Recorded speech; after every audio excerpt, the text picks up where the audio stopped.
There is a moment, if you have ever stood far enough from the city lights, when the sky stops being a backdrop and becomes something else entirely. A depth, a presence, a ceiling that was never a ceiling at all, but a window, opened in every direction simultaneously, showing you everything that has ever existed and everything that might still be becoming.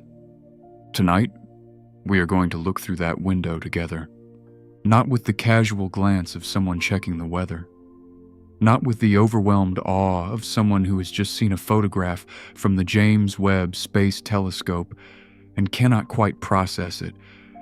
We are going to look slowly, carefully, and with the quiet patience of someone who understands that the night sky is not decoration. It is a record.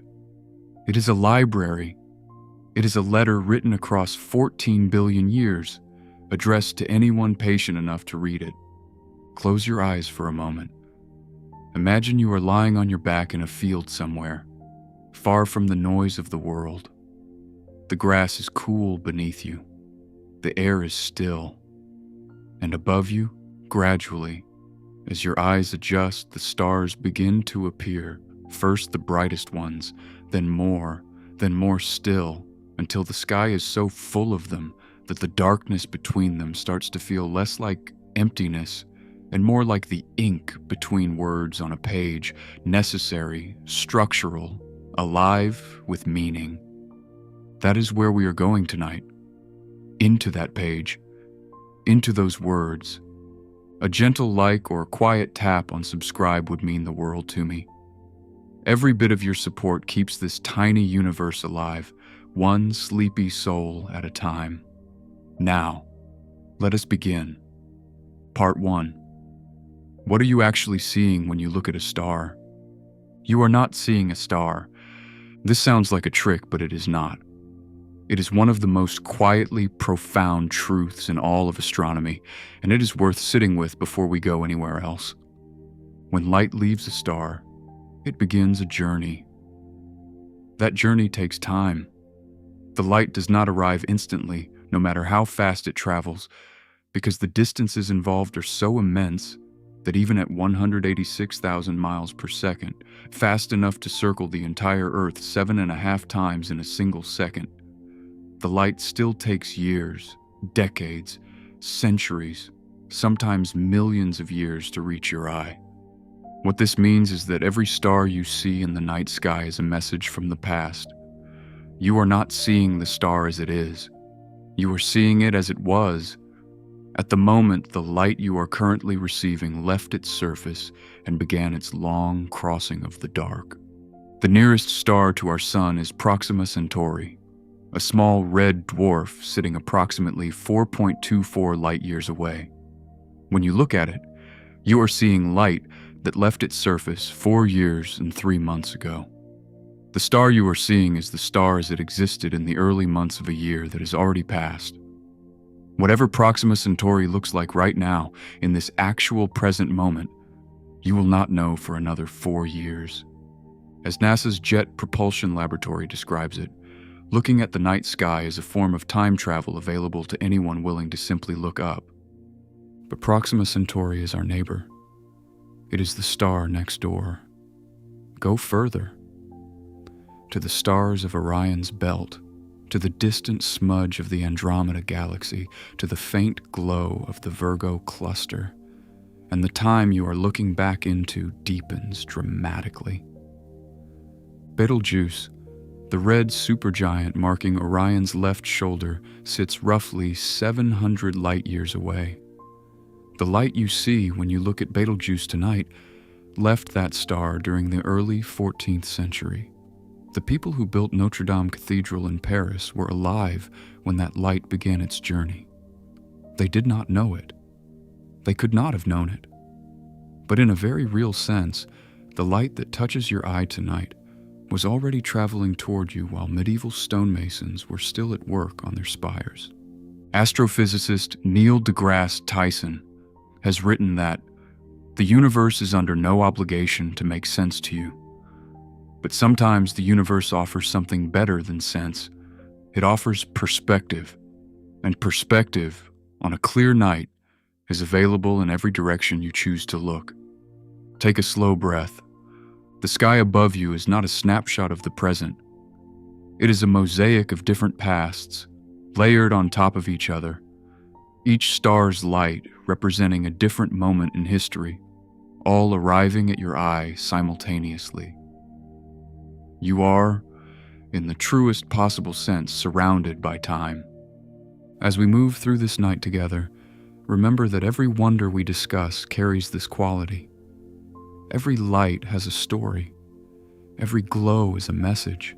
And you, lying in your field, or your bed, or wherever you are right now, are the recipient of all of them at once. Part 2. What is the Milky Way, and why can most people no longer see it?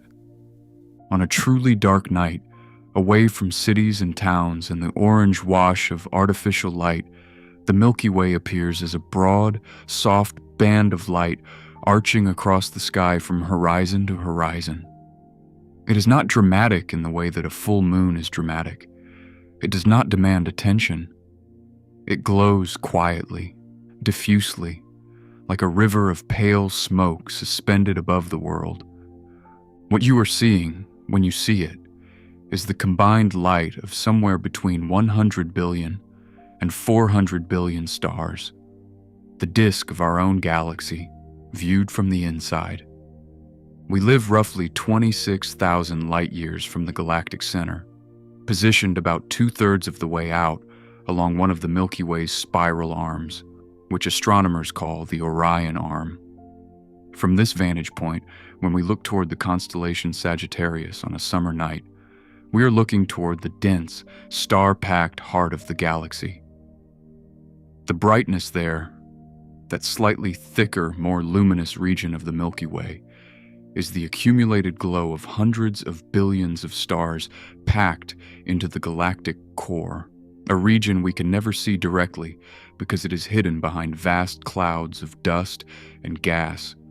ESA's Gaia mission, which has been mapping the positions and velocities of nearly 2 billion stars since its launch in 2013, has given us the most detailed picture ever assembled of the Milky Way's structure. What Gaia has revealed is a galaxy that is not flat and orderly but warped. The outer disk of the Milky Way curves upward on one side and downward on the other, bent by the gravitational influence of our neighboring galaxies over billions of years. And yet most people alive today have never seen the Milky Way with their own eyes.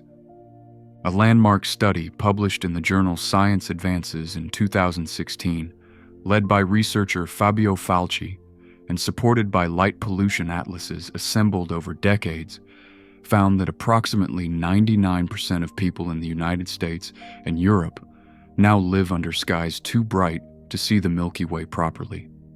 In the most heavily affected regions, the sky is never truly dark.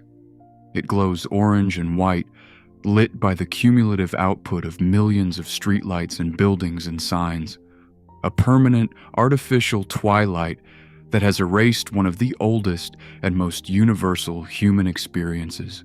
For most of human history, the Milky Way was simply part of the sky. Every culture on Earth had a name for it and a story about it. The ancient Greeks called it Galaxias Kyklos, the Milky Circle, and imagined it as the spray of milk from the goddess Hera's breast. Indigenous Australian cultures saw not just the stars, but the dark patches between them, the dark constellations shaped by the dust clouds of the galactic plane, and told stories about the creatures hidden in that celestial darkness. The Incas mapped the sky using those dark shapes, identifying a fox, a llama, a toad, a serpent, all drawn from the negative space of the Milky Way's dust lanes. All of that is still up there. The galaxy has not changed. The stories have not changed. Only the light has changed. The wrong kind of light, filling the sky from below, washing out the sky above. Carl Sagan once wrote that astronomy is a humbling and character-building experience. He was right. But it is an experience increasingly available only to those who travel far enough from the world they have built to see the world that has always existed beyond it. Take a slow breath. If you have never seen the Milky Way with your own eyes, it is worth knowing that it is still there. It has been there every night of your life, patient and unchanged, waiting above the orange glow. All it requires is darkness and a willingness to go and find it. Part 3. What is a shooting star and where does it come from? Here is something that will change the way you feel about shooting stars. The streaks of light you see crossing the night sky on a clear night, the ones people make wishes on, the ones that last only a second or two before disappearing, are not stars at all. They are not even pieces of stars. They are, in almost every case, fragments of rock or dust no larger than a grain of sand. A shooting star is what happens when a tiny piece of debris, sometimes smaller than a pea, sometimes no bigger than a speck of dust, enters Earth's atmosphere traveling at somewhere between 25,000 and 160,000 miles per hour.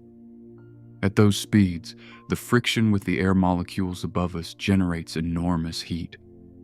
The particle doesn't so much burn as it vaporizes, leaving behind a trail of superheated, glowing gas that fades within a second or two.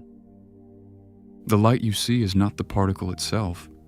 It is the air the particle has disturbed. It is the atmosphere, briefly excited into luminescence by the passage of something smaller than a grape. NASA estimates that roughly 48 tons of meteoritic material falls to Earth every single day. Most of it is microscopic. Most of it evaporates long before it reaches the ground. But the cumulative effect, spread across the entire planet, is a constant, gentle rain of ancient material from space, material that has, in many cases, been drifting through the solar system for billions of years. Much of this material comes from comets. As a comet travels through the inner solar system, it sheds material along its orbital path, dust and ice and rock, distributed in a long trail that follows the comet's orbit like breadcrumbs along a road. When Earth passes through one of these trails in its annual journey around the sun, we encounter a meteor shower, a period of several nights during which shooting stars appear to radiate from a single point in the sky, called the radiant, at a much higher rate than usual. The Perseid meteor shower, which peaks each year in August, occurs because Earth passes through the debris trail of Comet Swift-Tuttle, a comet with a nucleus approximately 16 miles wide that last passed close to Earth in 1992. And will return in 2126. Every August, the dust and fragments it shed centuries and millennia ago streak through our atmosphere at 37 miles per second, generating up to 100 visible meteors per hour at peak activity. When you watch the Perseids, you are watching the ghost of a comet. You are seeing light generated by material that was shed, perhaps, the last time that comet swung past the sun. Or the time before that, or the time before that, the comet itself is billions of miles away. But its trail, its remnant, its leavings are still here. Still falling, still glowing briefly in the August sky. As astronomer David Levy, who co-discovered Comet Shoemaker Levy 9, once said, "Comets are like cats. They have tails, and they do precisely what they want." Take a slow breath. The next time you see a shooting star, you are watching something that has traveled billions of miles over billions of years to spend its final second glowing in your sky. Whatever wish you make on it, make it worthy of the journey. Part 4. What are the planets doing tonight? On any given night, some of the brightest objects in the sky are not stars at all. They are planets, our neighbors in the solar system, close enough that they shine not by nuclear fusion, but by reflected sunlight, and bright enough that they easily outshine most of the stars around them. Unlike stars, which twinkle because their light is a point source disturbed by Earth's turbulent atmosphere, planets appear as small disks, steady, unwavering, constant. If you see a bright object in the night sky that does not flicker, it is almost certainly a planet. Venus, when it is visible, is the brightest natural object in the sky after the sun and moon. It can cast a faint shadow on a dark night. It has been mistaken for aircraft, for UFOs, for supernatural phenomena. It rises before the sun in the east as the morning star, or sets after the sun in the west as the evening star, never straying far from the horizon because its orbit lies closer to the sun than Earth's does. The light you see from Venus left the sun about 6 minutes ago, bounced off Venus's thick cloud cover, and traveled the remaining distance to your eye in a matter of minutes more. Jupiter, when it rises, is unmistakable, a steady cream-white point of light brighter than any star. With even a modest pair of binoculars, you can see its 4 largest moons, Io, Europa, Ganymede, and Callisto, discovered by Galileo Galilei in January of 1610. These 4 points of light, arranged in a line on either side of Jupiter, were the first objects ever observed orbiting something other than Earth, the first concrete evidence that not everything in the cosmos revolved around us. Galileo's discovery did not just change astronomy, it changed the human story.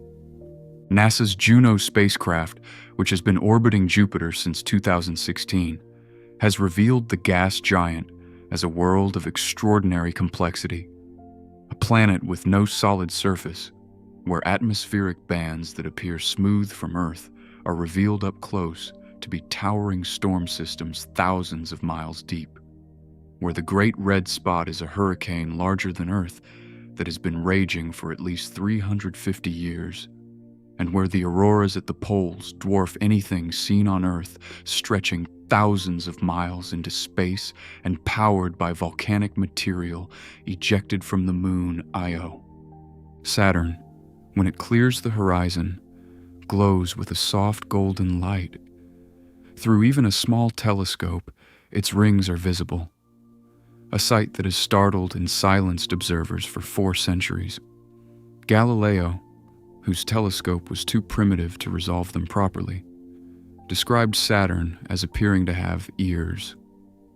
Christian Huygens, in 1659, was the first to correctly identify them as a ring system. And yet even knowing what they are does not diminish the impact of seeing them.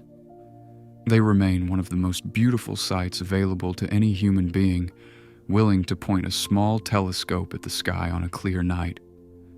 ESA's Cassini mission, which orbited Saturn from 2004 to 2017, revealed that the rings are made predominantly of water ice, particles ranging in size from grains of sand to boulders the size of houses, and that they are far younger than Saturn itself, perhaps only 100 to 400 million years old.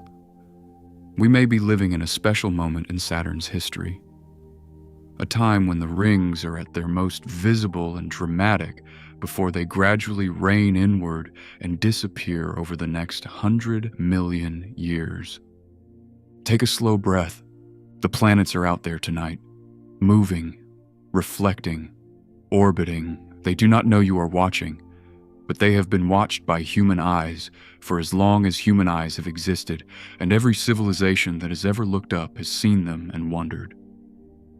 You are part of that unbroken chain of wondering. Part 5. What is out there beyond what we can see?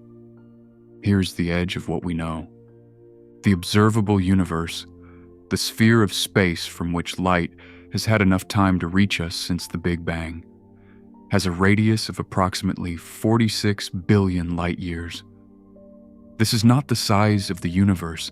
This is simply the size of the universe we can see. What lies beyond that boundary is not nothing. It is more universe, more space, more matter, more galaxies, more stars that we cannot observe because the light from those regions has not yet had time to reach US. Some cosmological models suggest that the full universe may be vastly larger than the observable portion, perhaps infinitely so. The Planck satellite, ESA's precision instrument for mapping the cosmic microwave background radiation, detected no evidence of any curvature in the universe's geometry at the largest scales we can measure. A flat universe, as cosmologists describe it, can extend indefinitely. If it does, then what we call the observable universe, all 46 billion light-years of it, all 2 trillion galaxies, all the hundreds of billions of trillions of stars, is a vanishingly small sample of something so much larger that the word larger begins to lose its meaning. And within that vast, possibly infinite expanse, the night sky above you represents a particular window, a specific patch of the universe oriented in a specific direction from a specific point in space and time. The stars you see are your stars, not in the sense of ownership, but in the sense of perspective. No other being anywhere in the universe has exactly this view. No one else stands at this precise location, at this precise moment, looking at this precise slice of the cosmos. Cosmologist and author Brian Greene has written that the universe is not required to be in perfect harmony with human ambition. And yet, on a clear night, lying in a field, it can feel as though the universe has arranged itself specifically for you, as though all those billions of years of cooling and expanding and forming and burning were simply the preparation for this moment, this darkness, this field, these stars. That feeling is not scientific, but it is not wrong either. What the night sky offers, beyond its facts and its wonders and its mysteries, is a scale that puts everything else in its proper proportion. The things that felt urgent today, the emails, the conversations, the small anxieties of living, are still real, but they exist within something so much larger than themselves that the sky, on a good night, can hold them gently and make them feel manageable again. As Carl Sagan wrote in Pale Blue Dot, there is perhaps no better demonstration of the folly of human conceits than this distant image of our tiny world. To me, it underscores our responsibility to deal more kindly with one another and to preserve and cherish the pale blue dot, the only home we've ever known. Take a slow breath. You have traveled far tonight, from the light of a single nearby star, backward through 4 years of empty space, through the washed-out sky above our cities and out to the dark places where the Milky Way still waits, through the brief, brilliant death of ancient cometary dust in our atmosphere, through the steady golden glow of planets that Galileo once watched with wonder, and out to the very edge of what we can see, and beyond, into the unimaginable territory of what we cannot. The sky above you is not empty. It never was. It is full in every direction of light and time and distance and story. And on any night when the clouds part and the city falls quiet and you remember to look up, all of it is there, waiting for you, as patient as it has always been. You are part of this. Not a spectator, not a visitor. You are made of the same atoms that were forged in the cores of those ancient stars, distributed across billions of years and trillions of miles to arrive here, in this body, on this planet, looking back up at the furnaces that made you. The universe is not separate from you. You are one of the ways it has learned to look at itself. Rest now. Let the stars turn slowly overhead. Let the light that has traveled for centuries find you here, quiet and still, at the end of a long day. You don't need to understand it all. You only need to know that it is there, vast and beautiful and very, very old, and that for tonight, it is yours. Until next time, may the universe turn softly around you. And if tonight's journey brought you any peace, any quiet wonder, Any small relief from the noise of the day, a gentle like or a soft tap on subscribe, would mean more than I can say. Your presence here, your listening, your silence, it is like a little star in itself. Good night.